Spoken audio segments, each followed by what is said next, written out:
बिस्मिल्लाहिर्रहमानिर्रहीम, अस्सलाम वालेकुम वरहमतुल्लाह। डियर स्टूडेंट्स, हम एक लेक्चर रिकॉर्ड करके हम अपने यूट्यूब चैनल पर इसको अपलोड कर रहे हैं और हम इसका फिर रिजल्ट देखना चाह रहे हैं। यहाँ पे लाइव लेक्चर में एक प्रॉब्लम आ जाती है समटाइम्स इंटरनेट में। हमारे स्टूडेंट्स हमें ये बताते हैं कि उनको बोर्ड क्लियर नजर नहीं आ रहा या आवाज कट रही है, तो हमने एक एक्सपेरिमेंट के तौर पर एक लेक्चर को अपलोड करेंगे रिकॉर्डेड लेक्चर में अपने YouTube चैनल पर, और फिर उसके बाद इसका रिजल्ट देखेंगे और उसके बाद जहां पर जिसकी जो जरूरत पड़ेगी, जो बेहतर फील करेंगे, उसको हम अप्लाई करेंगे। टॉपिक जो मैं यूज कर रहा हूं इसके लिए वो है अरिथमेटिक प्रोग्रेशन। हम इसको बेटा शॉर्टली AP के साथ प्रेजेंट करते हैं। इसको आप प्रोग्रेशन की जगह पे सीक्वेंस भी लिख सकते हैं। Sequence means progression. तो arithmetic progression is my today's topic.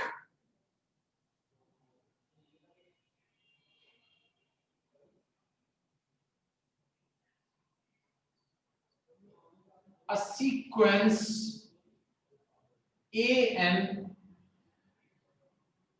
is said to be an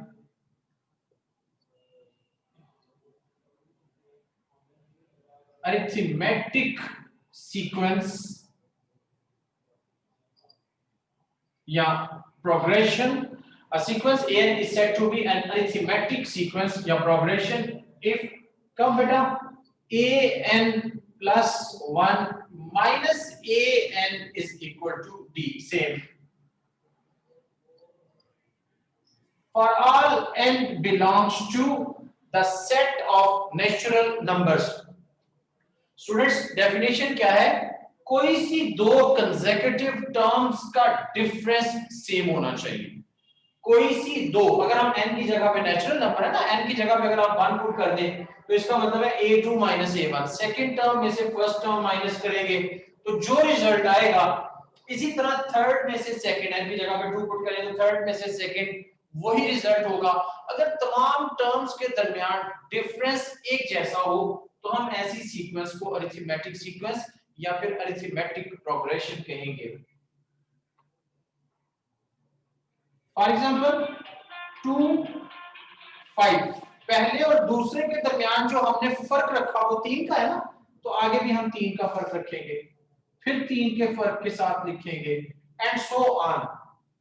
इसी तरह कोई और एग्जांपल भी ले लेते हैं। 1 के बाद 4, हमने 3 का, चले हम फर्क बढ़ा लेते हैं, 4 का कर लेते हैं। 1 के बाद 5, फिर 4 के फर्क के साथ 9, फिर 4 के फर्क के साथ 13 and so on. So these types of sequences are called arithmetic sequences or arithmetic progressions.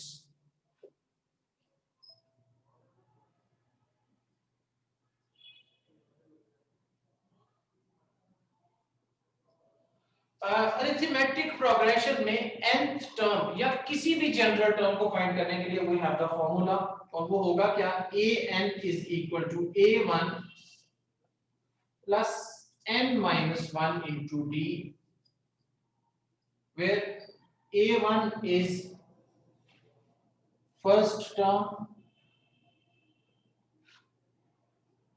and represents number of terms, d is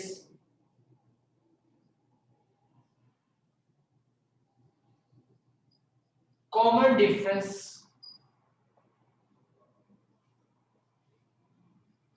and an represents nth term.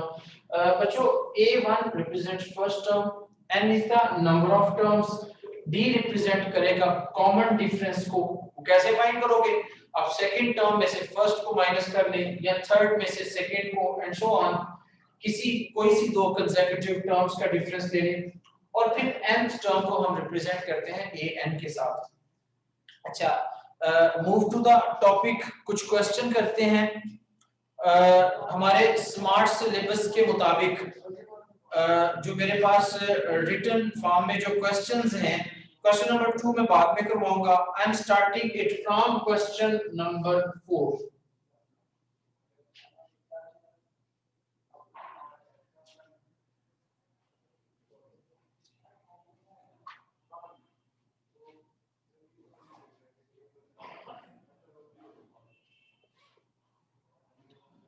Question number 4 है हमारा, find the 13th term of the sequence.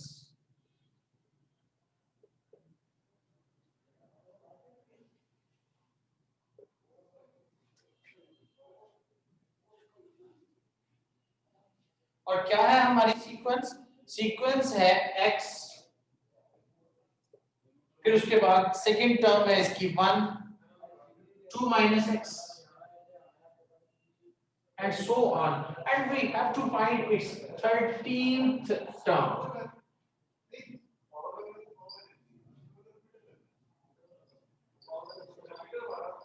Dear students, we have given sequence x, 1, 2 minus x and so on. अच्छा, इसमें first term किसके बराबर है? x के, d that is second minus first, तो ये आ जाएगा 1 minus x, और हमें कौन से नंबर की टर्म चाहिए? We have to find 13th term, तो n की जगह पे हमारे पास आ जाएगा 13। a1 first term, d second minus first, और n हमें जो नंबर डिमांड है उनकी, that is the 13th term। तो जी बेटा, we have the formula an is equal to a1 plus n minus 1 into d। n की जगह पे आ गया 13, a1 it is 13 minus 1 into d। अब हम a1 की और d की वैल्यूज भी पुट कर देते हैं। a1 की जगह पे हमारे पास आएगा x, और फिर प्लस 13 into d की जगह पे 1 minus x, so that is x, it is 12 minus 12x, या फिर 12 minus 11x, and that's your answer. Hopefully dear student, you clear the concept of the question. जी students, new question, question number 6, smart syllabus के मुताबिक जो हमारे questions हैं उनको solve करते हैं। क्वेश्चन है हमारा, which term of arithmetic progression 5 to -1 and so on up to -85, which term? Question में डिमांड है which term, कौन सी term? So definitely you have to find n। अच्छा, गिवन में क्या है? First term is 5, so a1 की जगह पे हमने लिख दिया 5। उसके बाद d को आप कैसे फाइंड करेंगे? सेकंड टर्म में से फर्स्ट को माइनस करके, या थर्ड में से सेकंड को माइनस करके। तो क्या हुआ? 2 minus 5 that is -3। अच्छा, इसके बाद nth term is given -85 and we have to find n। Formula वही है जो आपने इससे पहले यूज किया, as an is equal to a1 plus n minus 1 into d। तो an की जगह पे आपके पास वैल्यू है that is -85। a1 किसके बराबर है? 5 के। n हमने फाइंड करना है, और d की वैल्यू हमारे पास -3 है। स्टूडेंट्स, 5 पॉजिटिव इक्वल की दूसरी साइड पे लें, नेगेटिव हो जाएगा, माइनस का 90, और यहाँ पे माइनस का 3 इंटू n माइनस 1। ये कट गया नेगेटिव साइन, 3 इधर मल्टीप्लाई हो रहा है, दूसरी साइड पे ले आए, so it is 30 and n minus 1, so n is equal to 31। तो बेटा that is your answer, hence -85 is 31st term of given arithmetic progression। जी students, we are repeating the same type of question again, उसी तरह से थोड़ी सी different values के साथ हम तकरीबन समझ लें कि हम प्रैक्टिस करने लगे हैं प्रीवियस क्वेश्चन को। According to given information, a1 first term को रिप्रेजेंट करते हैं, it will be equal to -2। अच्छा, उसके बाद d कैसे फाइंड करेंगे? सेकंड टर्म में से फर्स्ट को माइनस करना है, तो ये आपके पास आ जाएगा 4 minus -2, so that is equal to 4 plus 2, it will be 6। और इसके बाद nth टर्म हमें गिवन है। स्टूडेंट्स, सबसे इंपॉर्टेंट हमें पता होना चाहिए कि फाइंड क्या करना है।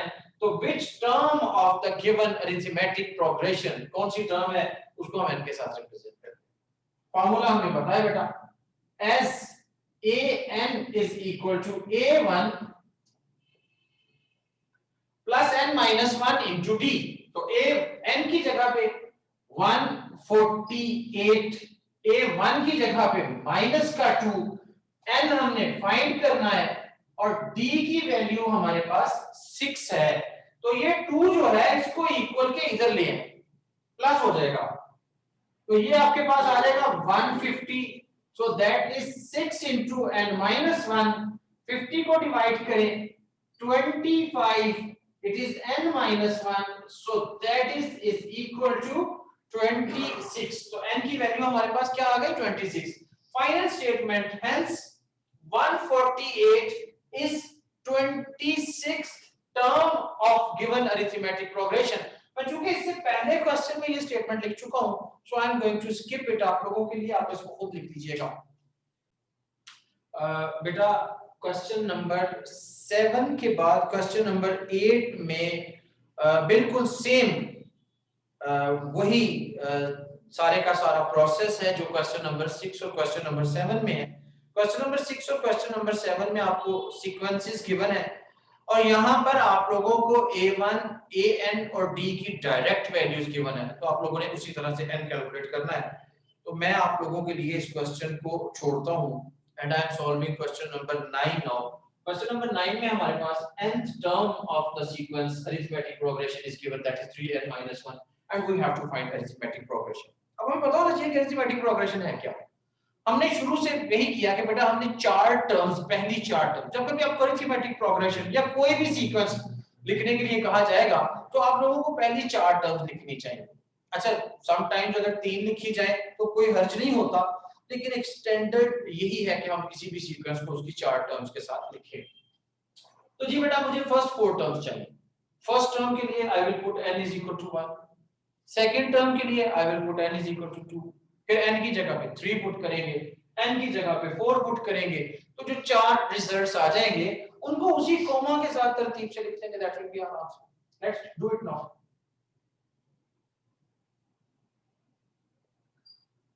For arithmetic progression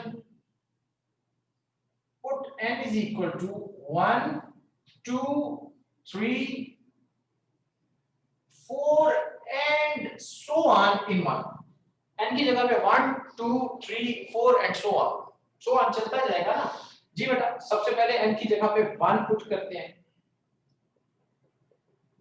so that is 2।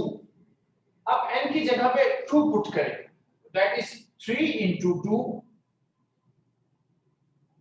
minus 1, it is 5। n की जगह पे 3 पुट करें तो ये आ जाएगा 3 into 3 minus 1। n की जगह पे 4 पुट करें, 3 into 4 minus 1 and that is equal to 11। तो जी बेटा hence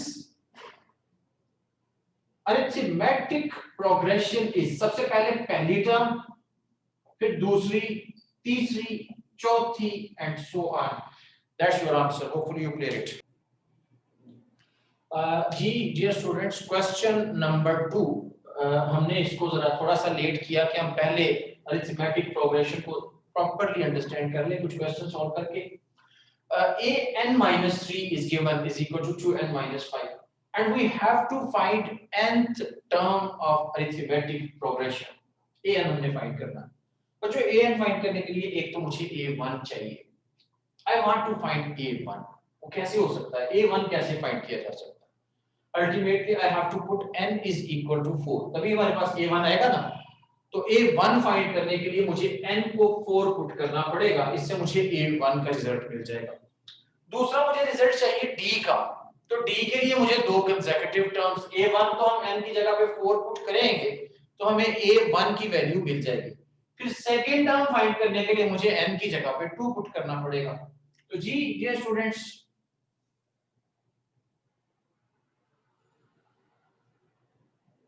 put n is equal to 4, 5, 6 and so on।